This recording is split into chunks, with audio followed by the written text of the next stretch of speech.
परम सत्कार योग गुरु प्यारी सात संगत जी राधा स्वामी जी। संगत जी, आज की साखी बहुत ही प्यारी और सीख देने वाली साखी है जी।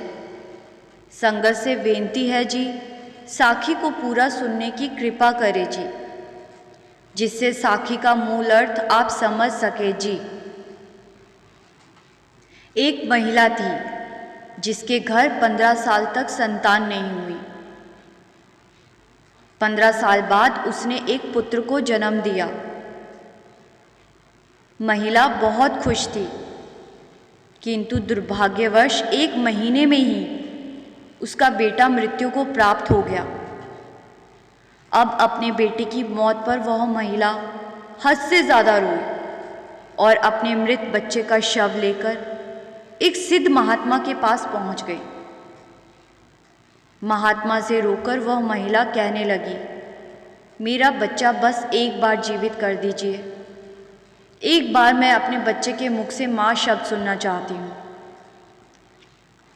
उस महिला के बहुत जिद करने पर महात्मा ने अपनी शक्तियों से 2 मिनट के लिए उस बच्चे की आत्मा को बुलाया। तब उस महिला ने बच्चे की आत्मा से कहा, तो मुझे क्यों छोड़कर चले गए? मैं तुमसे केवल एक बार माँ शब्द सुनना चाहती हूँ। तभी उस आत्मा ने कहा, कौन माँ? कैसी माँ? मैं तो तुमसे कर्मों का हिसाब किताब करने आया था। महिला ने पूछा, कैसा हिसाब किताब? आत्मा ने बताया, पिछले जन्म में तुम मेरी सौतेली माँ थी। तुमने मुझे बहुत रुलाया था, अपने बच्चों को प्यार करती थी और मुझसे नफरत। इसीलिए आज तुम रो रही हो। बस मेरा तुम्हारे साथ जो कर्मों का हिसाब था वह मैंने पूरा किया और मैं मर गया। इतना कहकर आत्मा चली गई। उस महिला को झटका लगा। उस महात्मा ने समझाया, देखो मैंने कहा था ना, यह सब रिश्तेदार, माता पिता, भाई बहन सब कर्मों के कारण जुड़े हुए हैं। हम सब यहाँ पर कर्मों का हिसाब करने आए हैं। इसीलिए बस अच्छे कर्म करो ताकि हमें बाद में भुगतना ना पड़े।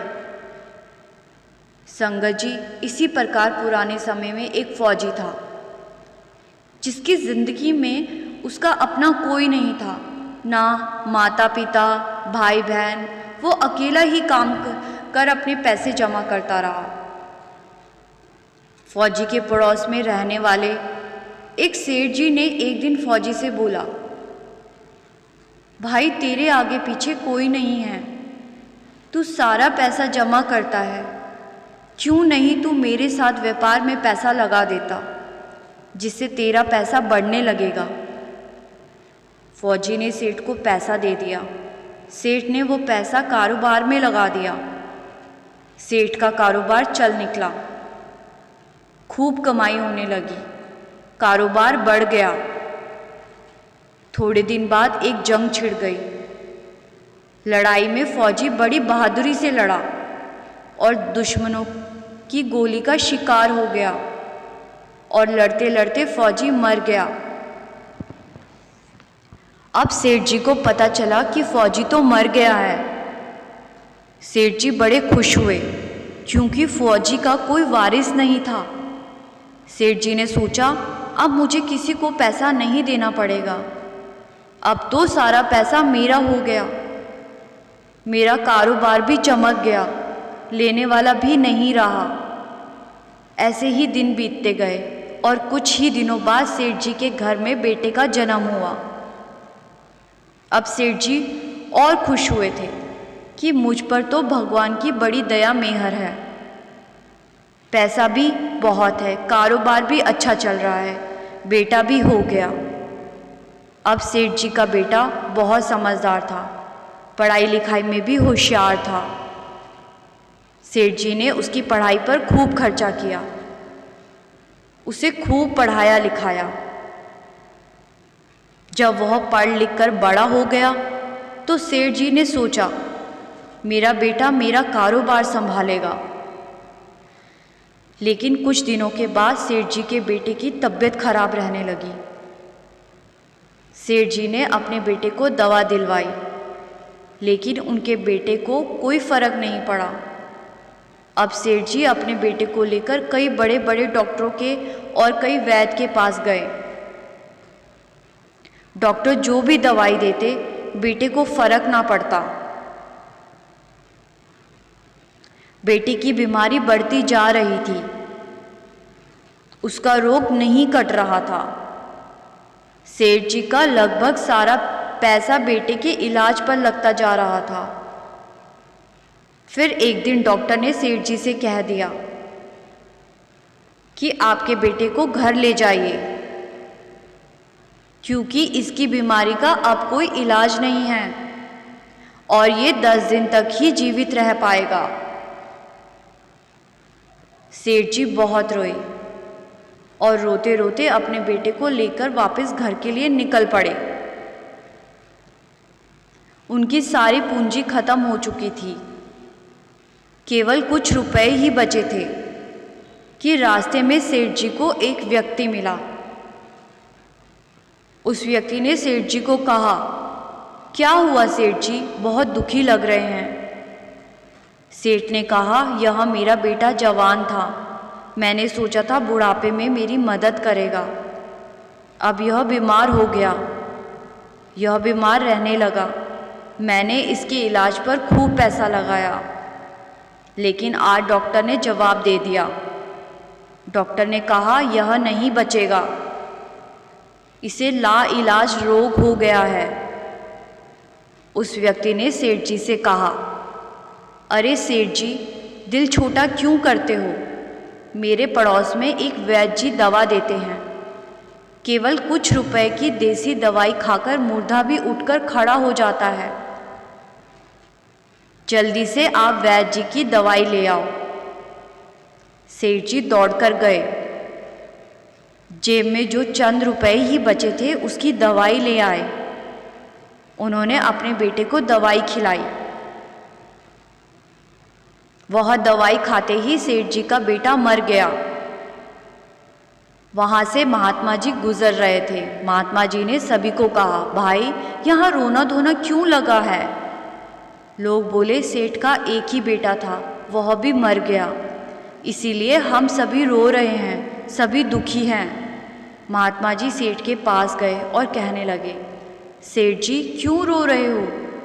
सेठ ने कहा, महाराज, जिसका जवान बेटा मर जाए, अगर वो रोएगा नहीं तो क्या करेगा? अब महात्मा बोले, तो आपको क्यों रोना? सेठ कहने लगे, मेरा बेटा मरा है तो और कौन रोएगा? महात्मा ने कहा, अरे सेठ जी, उस दिन तो आप बड़े खुश थे। सेठ ने संत को पूछा, किस दिन महाराज?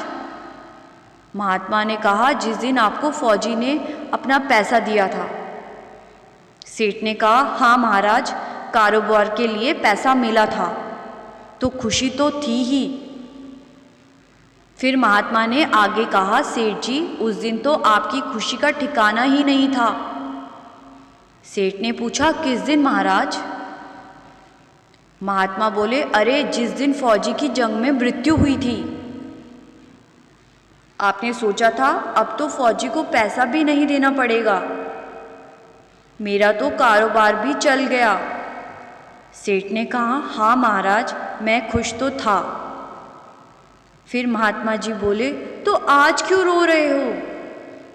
सेठ जी बोले, अभी तो बताया, मेरा जवान बेटा मरा है, इसीलिए मैं रो रहा हूँ। महात्मा जी बोले, अरे सेठ, ये तुम्हारा बेटा नहीं था, ये तो वही फौजी था और इस जन्म में अपना हिसाब किताब पूरा करने के लिए इसने तुम्हारे घर जन्म लिया।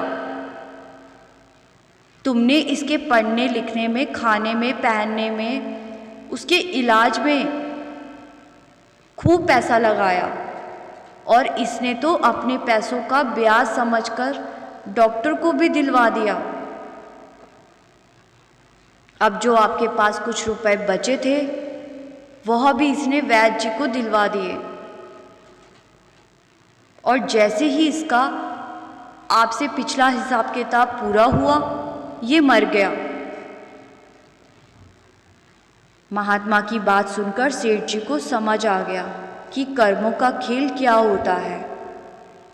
संगत जी, ऊपर वाला कभी किसी का भाग्य नहीं लिखता।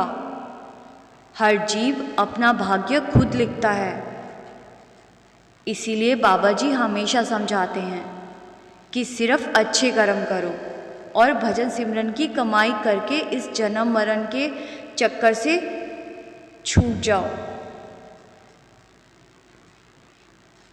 संगत जी, साखी अच्छी लगी तो वीडियो को लाइक और कमेंट में राधा स्वामी लिखना ना भूले जी। और अभी तक चैनल को आपने सब्सक्राइब नहीं किया तो ज़रूर कर लीजिए, जिससे ऐसी शिक्षाप्रद साखियाँ आप तक पहुँचती रहे। गुरु प्यारी साध संगत जी, राधा स्वामी जी।